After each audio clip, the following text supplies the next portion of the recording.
Bismillahirrahmanirrahim. Alhamdulillah rabbil alamin. Wassalatu wassalamu ala asyrafil anbiya'i wal mursalin wa ala alihi wa ashabihi ajma'in amma ba'd. Pertemuan kali ini adalah pertemuan keempat materi pembelajaran kemukjizatan Al-Qur'an atau I'jazul Qur'an. Pada pertemuan keempat ini akan membahas tentang aspek kemukjizatan Al-Qur'an. Aspek kemukjizatan Al-Quran berpusat pada dua aspek, yaitu aspek isi atau kandungan Al-Quran. Yang kedua adalah aspek bahasa Al-Quran. Pertama, tentang aspek makna atau kandungan. Jadi mukjizat Al-Quran dari aspek makna atau berkenaan dengan isi kandungan Al-Quran telah dikemukakan bahwa Al-Quran adalah kitab yang paling sempurna, berisi pokok-pokok ajaran keimanan, akhlak, dan berbagai hukum yang berkaitan dengan tata pergaulan hidup manusia di dunia. Dari aspek makna atau kandungan Al-Quran ini terbagi beberapa bagian atau beberapa macam. Yang pertama adalah ijazul ilmi, mukjizat sains atau ilmu pengetahuan. Al-Quran banyak membawa ayat-ayat yang berkenaan dengan isyarat-isyarat ilmiah yang kemudian diakui kebenarannya oleh ilmu pengetahuan modern dewasa ini. Misalnya, ijazul ilmi atau sains contoh pertama adalah sinar matahari dan cahaya rembulan. Al-Quran menjelaskan tentang cahaya matahari atau sinar matahari yang bersumber dari dirinya sendiri. Adapun cahaya bulan merupakan pantulan. Hal itu sebagaimana firman Allah Subhanahu wa taala dalam surat Yunus ayat 5. Allah taala berfirman, "Huwallazi ja'ala asy-syamsa dhiya'an wal qamara nuran wa qaddarahu manazila lita'lamu 'adadas sinina wal hisab. Ma khalaqallahu dzalika illa bil haqq yufassilul ayati liqaumin ya'lamun." Dialah, yaitu Allah Ta'ala, yang menjadikan matahari bersinar. Jadi Allah Ta'ala menggunakan lafadz asy-syams atau menggunakan lafadz diya pada syams. Dia adalah cahaya yang bersumber dari atau sinar yang bersumber dari dirinya sendiri. Wal qamara nuran, dan bulan itu sebagai cahaya atau bercahaya. Jadi Allah Ta'ala menggunakan dua lafadz yang berbeda. Pada lafadz asy-syams menggunakan diya, pada lafadz al-qamar menggunakan lafadz nura. Itu yang pertama. Kemudian yang kedua, tentang perbedaan sidik jari manusia. Artinya apabila kita melihat sidik jari kita, setiap manusia itu berbeda.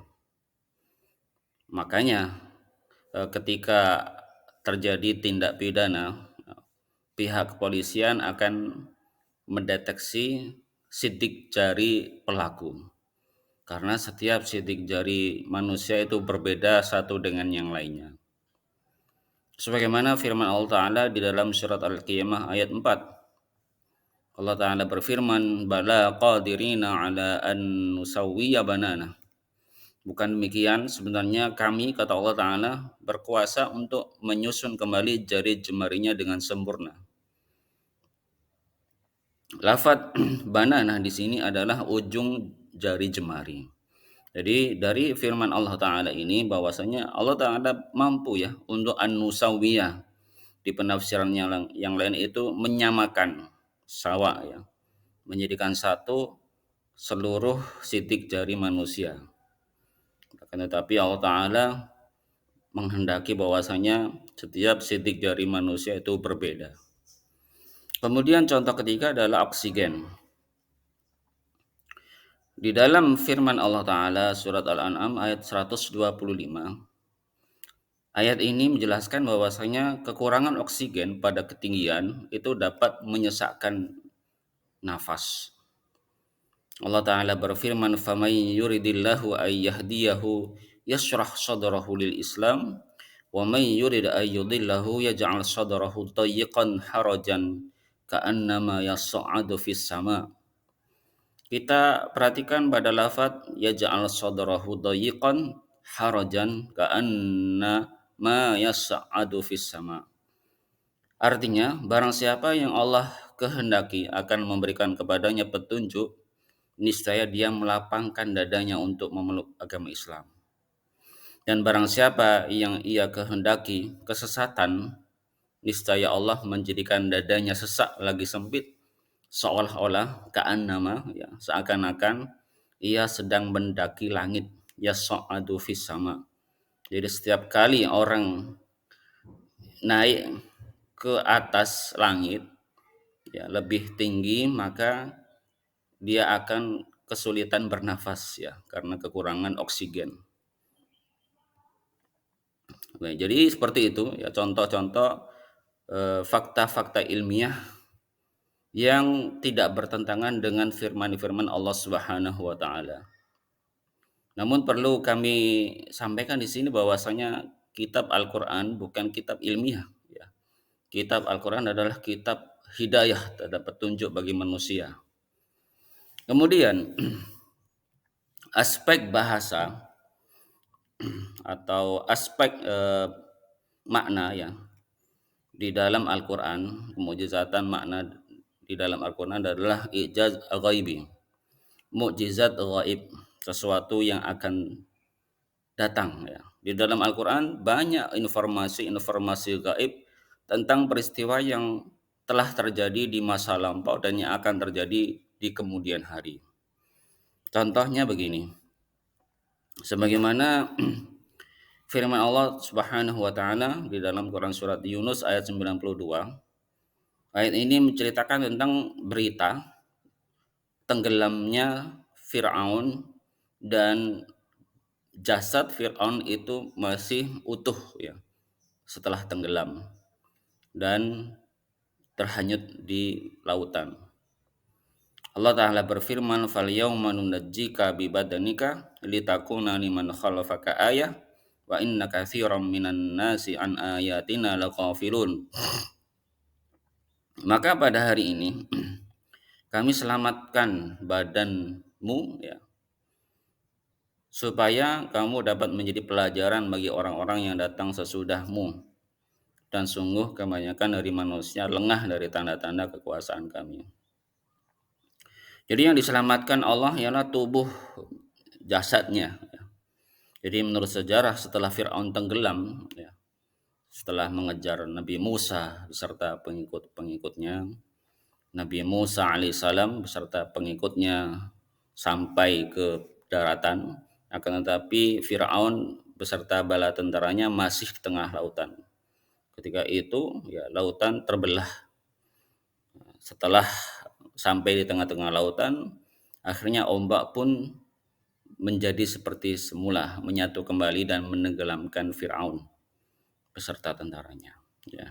Ya, setelah Fir'aun tenggelam, ya, mayatnya terdampar di pantai. Ya. Jadi biasanya kan ketika orang tenggelam, ya, di lautan, maka jasad dari orang yang tenggelam tersebut akan terdampar di pantai dan ditemukan oleh orang-orang Mesir, kemudian diawetkan dengan cara dibalsem sehingga utuh sampai sekarang dan dapat dilihat di Museum Mesir. Contoh yang kedua adalah kematian Abu Lahab dalam keadaan musyrik. Sebagaimana kita ketahui bahwasanya Abu Lahab adalah paman Rasulullah Shallallahu Alaihi Wasallam yang menolak, bahkan memusuhi dakwah Nabi Muhammad SAW, keponakannya. Surat Al-Lahab turun ketika Abu Lahab masih dalam keadaan musyrik. Ya, akan tetapi surat ini telah menginformasikan hal yang akan datang, bahwasanya Abu Lahab akan masuk neraka karena musyrik. Coba kita bayangkan seandainya Abu Lahab, ya, setelah turunnya surat ini dia masuk Islam, atau mungkin, ya, pura-pura masuk Islam, ya tentu surat ini akan runtuh ya kemukjizatannya. Akan tetapi ya informasi kegaiban Al-Qur'an ini faktanya senantiasa tidak meleset ya. Artinya Abu Lahab mati dalam keadaan musyrik. Ya, surat Al-Lahab mengandung berita gaib bahwa Abu Lahab akan merugi, binasa dan celaka. Tabat yada Abi Lahabi wa tab ya. Dan itu benar-benar terjadi karena ia mati mengenaskan ya di saat sakit yang orang-orang jijik untuk menguburkannya. Jadi seperti itu. Kemudian contoh ketiga adalah kasus Al-Walid bin Mughirah yang terdapat di dalam surat Al-Qalam ayat 16. Allah Ta'ala berfirman, sanasimuhu al khurtum. Kelak akan kami beri tanda dia di belalainya. Khurtum belalai.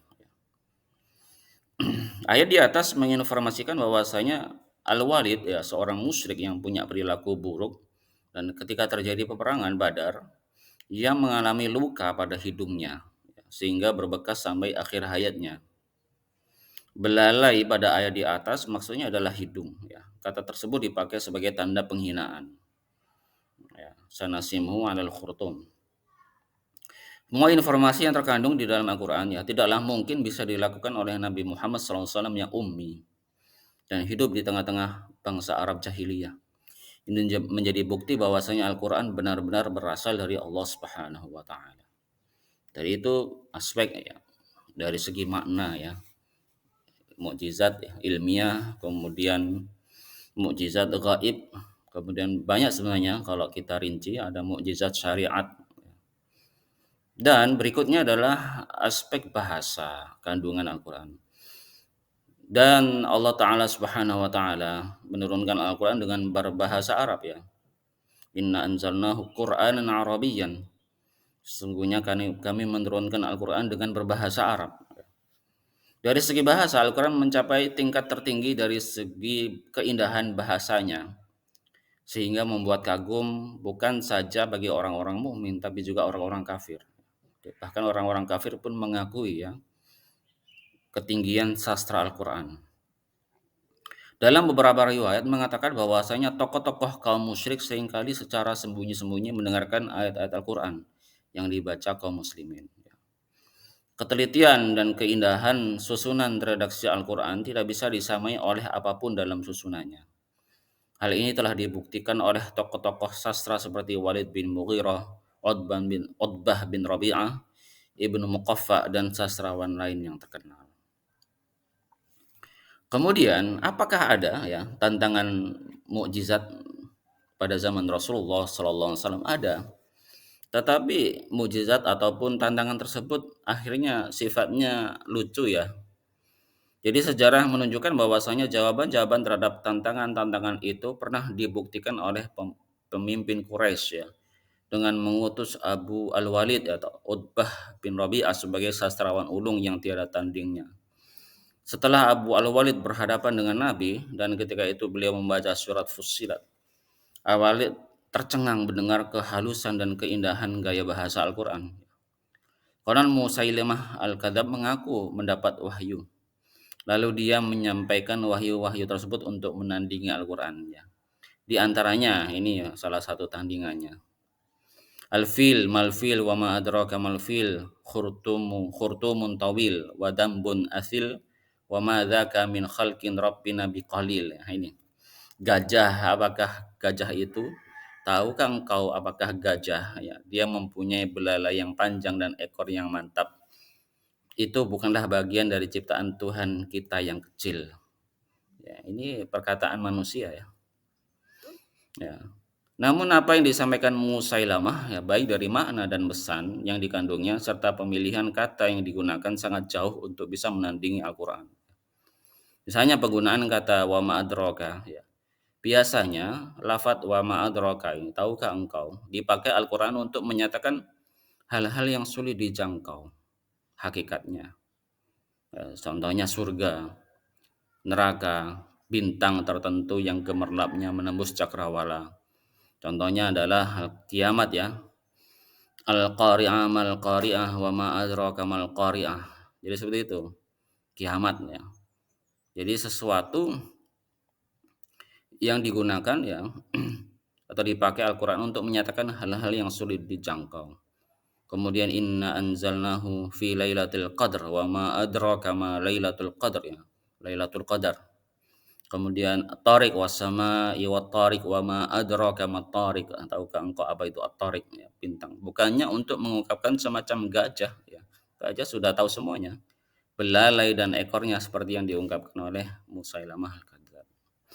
Jadi demikian ya pembahasan terakhir kemujizatan Al-Qur'an fase E kelas 10 Ma'had Madrasah Aliyah Ma'had Al-Ittihad Al-Islami Camplong atau MA Al-Ittihad Al-Islami.